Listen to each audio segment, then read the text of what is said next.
Hello everybody, welcome back once again. Got another Clair Obscur Expedition 33 video for you here. So this time we're going to do the weapon breakdown for Sciel, specifically for her Act 2 weapons.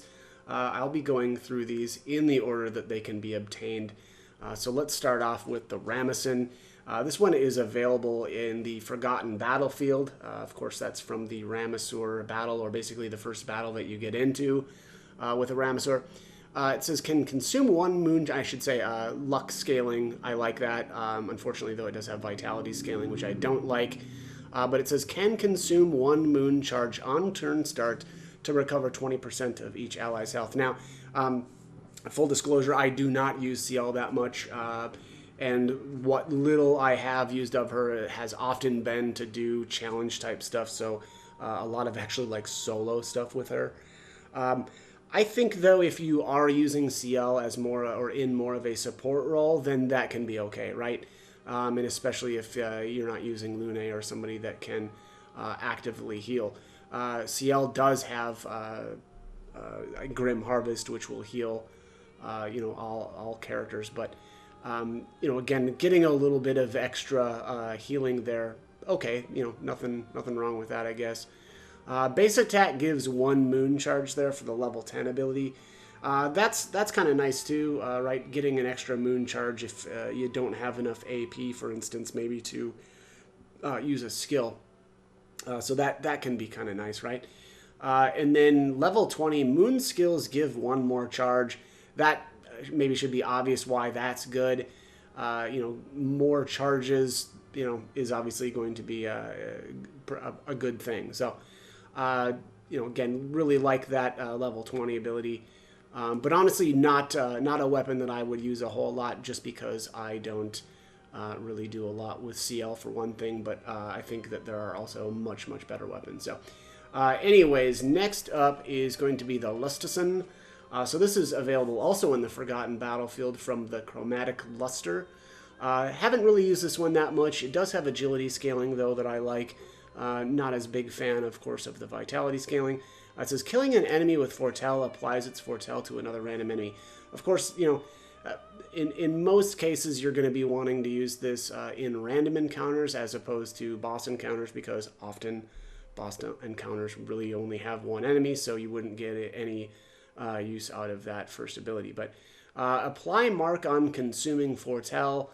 Again, this is okay, but in random encounters, especially during Act 2, feel like they don't really last that long. So, applying mark on, obviously you'd have to you'd have to put the Foretell on first.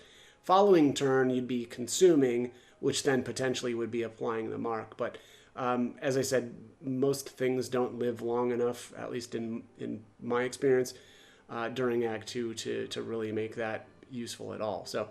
And then 20% increased dark damage with skills. I guess that's okay, but Sciel does a pretty good job already without any sort of damage increase from weapon abilities. But I guess it could be useful. I don't know also during Act 2 that I would ever be willing to pump a bunch of chroma catalysts into a weapon that's kind of as lackluster as this. Okay. It's a bad joke. All right. Anyways, next up is the Gobluson. This is available from the Coastal Cave before reaching Minoko Station from the Bruler Merchant. I have used this one on and off, and I think it is okay. Certainly, it has agility scaling, which I like. Defense, not so much. It says, during Twilight, every time Foretell is applied, it also affects another random enemy. So this is probably going to be obvious. Useful for random encounters, right? Just kind of spreading a little bit more Foretell around.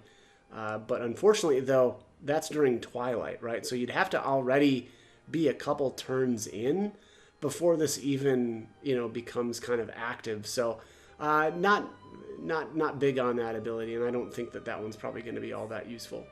And then apply one burn every 3 Foretell applied with skills. That actually is pretty cool. Sciel doesn't have a way to apply burn in her kit, so getting it from the weapon here actually is pretty nice. And of course, I typically run around with around a 75% crit rate with all of my characters because of luck and Pictos. But of course, then we need the extra 25%, which then I do get from the critical burn. So of course, her being able to apply some burn by applying Foretell as well is definitely going to be useful. And then 20% increased fire damage with skills. I don't remember off the top of my head which one of Sciel's skills are going to be using her weapon damage, but actually let me just take a look here just at the ones that I use a lot. So I use Sealed Fate a lot. This is, yeah, so this will do it, right? Here it says uses weapons element, so that would work. I think actually Sealed Fate is probably her best skill during Act 2. 5 to 7 hits, again, uses the weapons element. And then, of course, critical hits don't remove the Foretell here, but you still get the 200% damage increase. So that's a pretty big deal. Yeah, actually, Spectral Sweep is going to be using the weapons element too. So, yeah, that's actually very, very good. Let's go back here, Goblison. Here we are. So yeah, a really good way to get a bit of extra damage there. I think definitely for Sciel, and it may just be the weapon levels, but I wasn't, when I was using like Spectral Sweep and Sealed Fate, there were times for some, especially for Sealed Fate, like her early hits wouldn't hit the damage cap, and so the 20% extra fire damage could be a nice way to, at least get a little bit closer. If not hit that damage cap. So, yeah, good weapon, I would say, overall. Definitely worth using. Next up is going to be the Borgalon. Borgalon is actually found in the exact same spot as the Goblison. Of course, that's before going to Minoko Station, inside the Coastal Cave, and interacting with the Bruler Merchant. Of course, you have to actually defeat them first, but not a difficult task. Anyways, it does have agility scaling, which I do like. It says consuming Foretell applies 2 burn on the target per sun charge. That's all right. I don't really find that to be that. I think the Goblison is the better way to actually get burn stacks, but this does, of course, give you the burn stacks kind of for free, right? Ideally here, you're going to do a sun skill first, and then, of course, consume that, or consume those Foretell charges with a moon skill afterwards. And, of course, they're hitting or applying the 2 burn per sun charge. You're not going to get a whole lot of burn stacks out of this, but it's a way to get, some. So, 100% increased burn damage in Twilight State. I guess that's okay. Yeah, I don't really know how much burn damage she'd be really getting anyway, but I guess more is better. And then sun skills give 1 more charge. That's great. Always good to get more charges by using your skills. So an okay weapon, but I'm gonna give Goblison certainly the edge here. Next up is the Elgueron. This one is an interesting weapon, and I think definitely one that's more oriented towards random encounters, at least during Act 2, and using a lot of free aim shots. So it says free aim shots can consume 1 Foretell to deal 100% more damage. I should say also luck scaling. Also, Elgueron is located, I should have said this earlier, Elgueron is located in Old Lumiere, from the Gestural Merchant, Mandelgo. So like I said, anyway, free aim shots can consume 1 Foretell to deal 100% more damage. That's cool, but of course you would need to have Foretell on the enemies first.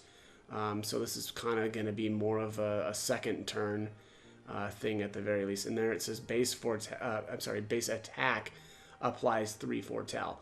That's nice, right? Again, in terms of how I use, or when I usually use free aim shots and base attacks, is if I dump a bunch of AP first on free aim shots, then I'll use a base attack last, and of course then getting a couple of extra Foretell for free off of that. Also lots of Pictos related or Lumina abilities, I should say, maybe related to doing base attacks, of course. Combo attack. So you can actually get, 6 foretell if you've got one of the combo attacks on. So, yeah, kind of nice. And then during Twilight, free aim shots deal double damage. I mean, that's maybe just a no-brainer, right? If you, I should say, if your battle is lasting long enough, of course, you're going to be able to get the double damage there during Twilight. So, nice, but... yeah, I would definitely say, certainly at least during Act 2, seems like more of a random encounter sort of weapon. Next up is going to be the Cordaron. So the Cordaron is available in the Sinister Cave. That's going to be, before you are available kind of at the same time that you can go do the Axon stuff. So here, I don't know. I don't really like this one that much, though it does have the luck scaling, which I do like, but it says curse self on battle starts, and then deal 50% more damage while cursed. That's cool, but, I think just kind of managing the curse with this is not that fun. It says reset curse duration when entering Twilight state, right? So that's the idea here, right, is you're going to be constantly or trying to get into Twilight state as often as you can so that you can reset that curse duration. I don't really like having to manage curse in that way, so I didn't really like it. I actually did try this weapon during the Tesser fight because the Tesser tries to curse you anyway. I didn't enjoy it. I didn't think that it was kind of good enough, but also I think probably when I did that fight, I don't think I had the level 20 ability there. It says, play again when entering Twilight state. That could be pretty good, of course, if you don't already have the Cheater Pictos, because it would be, kind of pointless or wouldn't do you any good. But obviously getting another turn when you enter Twilight is pretty cool. Again, I don't really like the juggling, the curse, and I don't know. It's fine, right? And especially if you've got the... what is her ability here? Oh, I don't have it equipped anymore. Interesting. Dark Cleansing. So Dark Cleansing, if you're... I don't know. If you're not able to get into Twilight and you're going to obviously die due to curse, you can use Dark Cleansing, of course, instead, because this costs 0 AP. So it'll always be available, and it will get rid of that curse. Of course, the following turn, your weapon is going to put curse back on you, but it can be a way to kind of, I guess, get you to the point where you're not going to die due to that curse. So, anyways, let's see here. That was that Cordaron? Let me see. Yes, Cordaron. But yeah, not much else to talk about for that one. All right, next up is the Moison. So the Moison is available on the world map, kind of when the Axons become available from the chromatic Moisonus.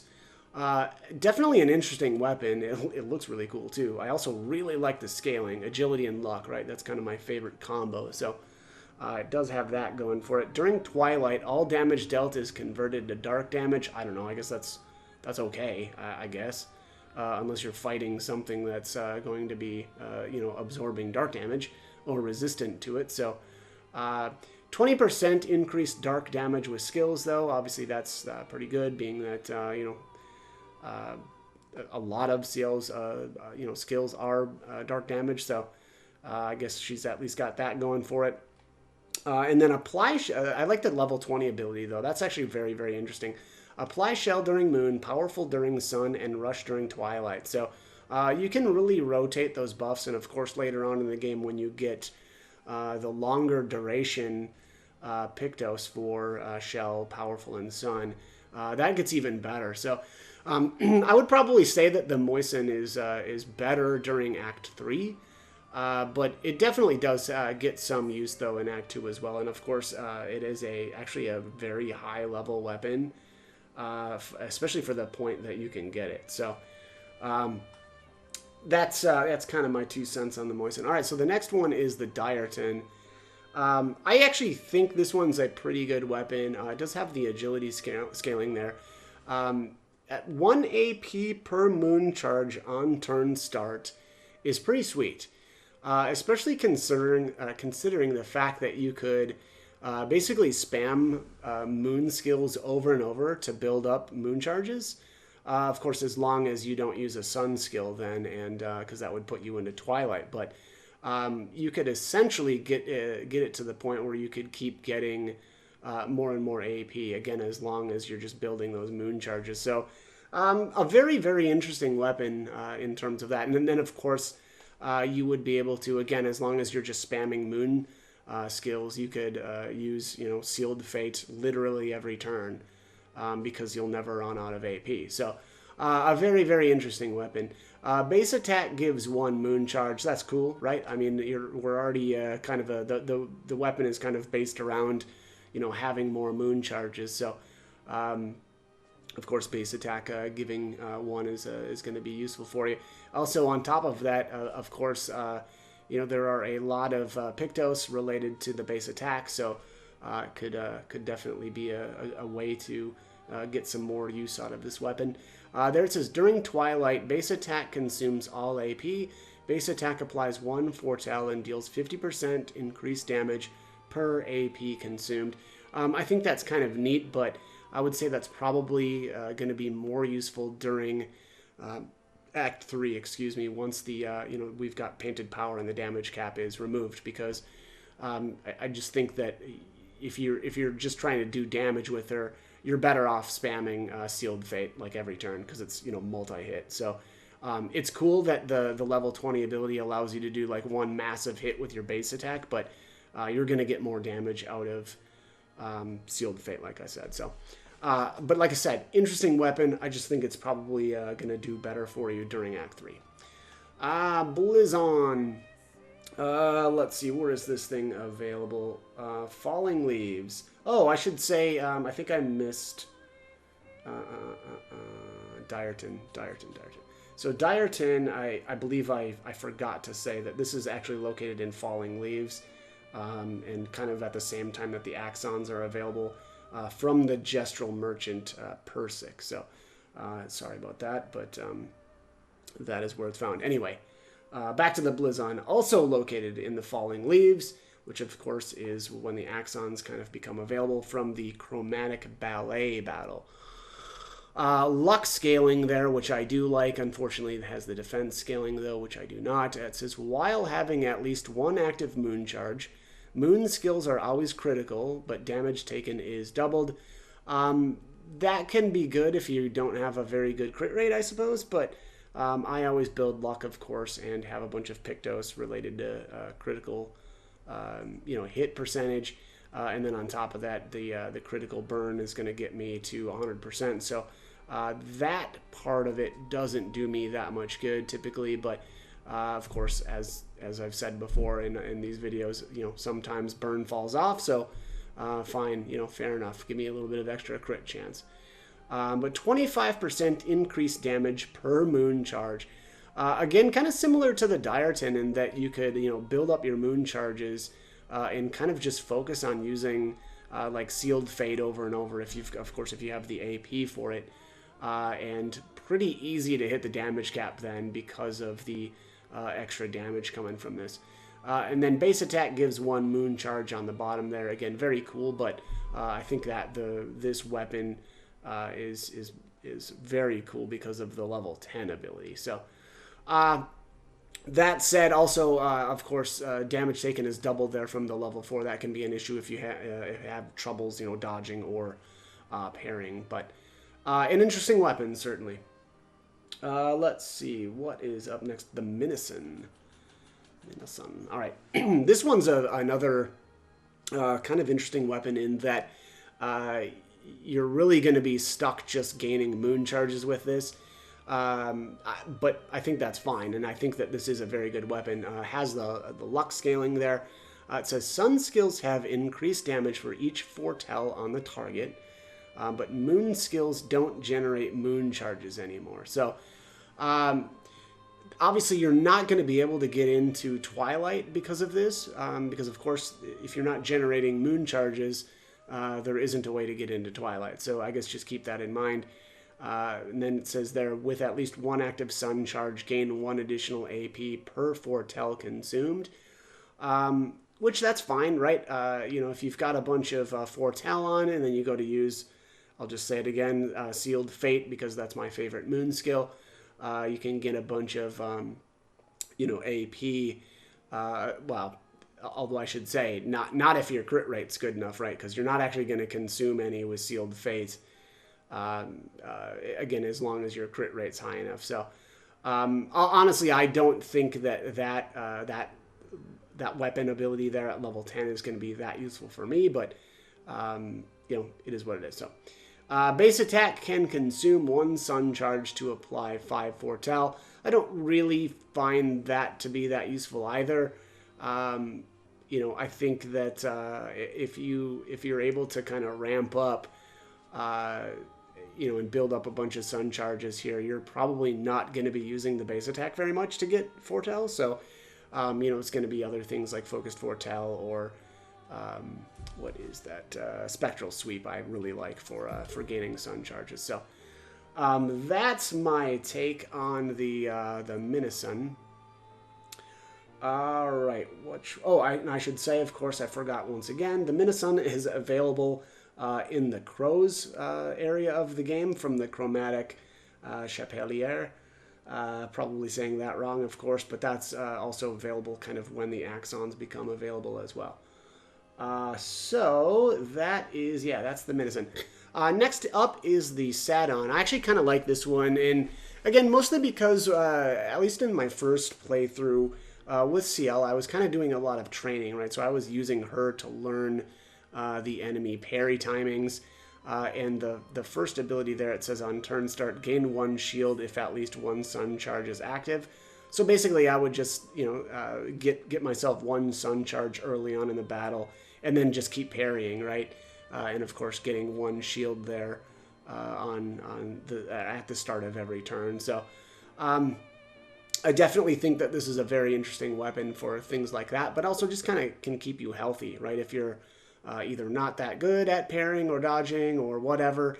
But again, it can be a way to prevent quite a bit of damage actually to Sciel. Also has the agility scaling there, so I like that. This is available from the Visages area, from the Gestural Merchant Blue Raga. I think he's the guy that's kind of right in the middle there as you come in. But anyways. Apply 5 foretell on enemies that break shields. That's kind of neat, right? So obviously the goal here is to have a 1 sun charge to be getting the shields, and then of course if you miss a dodge or a parry or something, an enemy will break your shield, and of course 5 foretell for free on them. And then +2 charges on counterattack. So that's +2 sun charges on counterattack. Of course, nice, right? Get extra sun charges for essentially for being successful with your parry. So very, very cool weapon. Very, very cool. All right, next up is the Tesseran. Tesseran is actually located in the Serene dungeon from Serene herself. And I actually really like this one. I'm giving this one my top pick for the Act 2 weapons. I like the agility scaling, of course, there, and then it says extend Twilight by 1 turn on using a moon skill, and then 50% Twilight damage increase on using a sun skill. Now, kind of one of the things that I like to do, and of course I did a lot of solo stuff with Sciel, so it was usually pretty easy to keep her with enough AP, but obviously there with the top ability, what you can do is use a sun charge. Probably you're gonna start with like a focused foretell, and then use a moon skill your following turn. And then, of course, you're going to end up in Twilight for your 3rd turn. And then what you can do there, or what I like to do, is just basically spam Sealed Fate, which, of course, is a moon skill. And that's going to extend Twilight. So as long as you've got enough AP to keep spamming or keep using Sealed Fate, you'll be able to stay in Twilight. And then, of course, if you're worried, or if you don't have a good enough crit rate to kind of maintain your foretell stacks, you can of course then get the 50% Twilight damage if you do have to use a sun skill there eventually. But there it also says Twilight duration is increased by 1, so that's great. And then the level 20 ability, though, play again when entering Twilight state. So, you know, again, depending on how you're using that, I would say that, you know, maintaining Twilight it would be a good thing. Again, if you have enough AP to continually spam Sealed Fate. You know, I guess also if not, though, one of the ways that you can kind of get around that is by using, what is it, what was the healing skill? I always forget the name of this. Dark Cleansing, because that is a 0 AP cost moon skill. So, yeah, like I said, very interesting weapon. I do like the playing again when entering Twilight state, but I would rather, you know, essentially maintain Twilight by spamming the Sealed Fate. So that would mean not getting the extra turns, unfortunately. But you know what? When you do get into Twilight, getting the extra turn right away there, nothing wrong with that. So again, that's going to be my pick for the best weapon here for Sciel for Act 2. But we do have one last one to talk about, and that's the Garganon. So Garganon is located in the monolith from the Gestural Merchant Melosh. I don't like the scaling, of course. Here it's got Vitality and Defense. And then it says, while having at least one active sun charge, apply 1 burn stack per hit taken. Also, I like to parry basically everything, so I don't, or I wouldn't be getting any use out of that level 4 ability. Counterattacks applying 1 burn per active sun charge, though. That's pretty cool. You know, fairly easy to get some kind of free burn charges because of that. I wouldn't expect a whole lot out of it, but again, getting some extra burn is always a good thing. And then base attack can consume 1 sun charge to apply 5 foretell. I don't know how much I really like that. I would rather probably just use an actual sun charge to apply the foretell, but kind of once you ramp up anyway, I really, you know, it's assuming that Sciel is able to have enough AP to kind of keep using her skills, then I'm not really using base attacks anyway. But honestly, I would just say Garganon definitely not a weapon that I think I would probably ever use. You get it too late, and I don't like really any of these abilities. So aside from, I guess, the level 10 ability is okay. But that is it for Sciel's Act 2 weapons. Again, giving the Tesseran the #1 spot here. Probably second up, I would say. Minasun is probably pretty good as well. Mostly because it's got such a good raw level. Yeah, obviously starting at level 22. Actually, that's literally the highest starting weapon that you can get. I guess with no investment anyway, right? So very, very good there. So again, that's going to give Minasun is going to be #2 here.